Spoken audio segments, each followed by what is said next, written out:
Сәлем, мен есімім Есқат Мұратқан. Арманда Групп 868 карго логистик компаниясының Қытайдағы өкілі.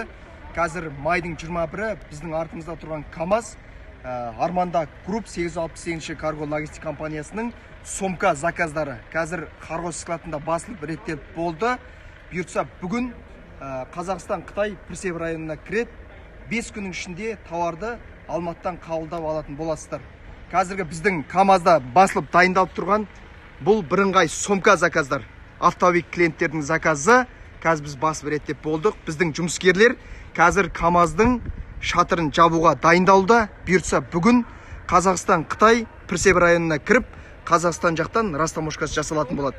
5 күннің ішінде тауарды Алматыдан қабылдап алатын боласыздар. Біз Арманда Групп 868 карго логистик компаниясы қашанда сіздерге сапалы жұмыс жасауға дайын.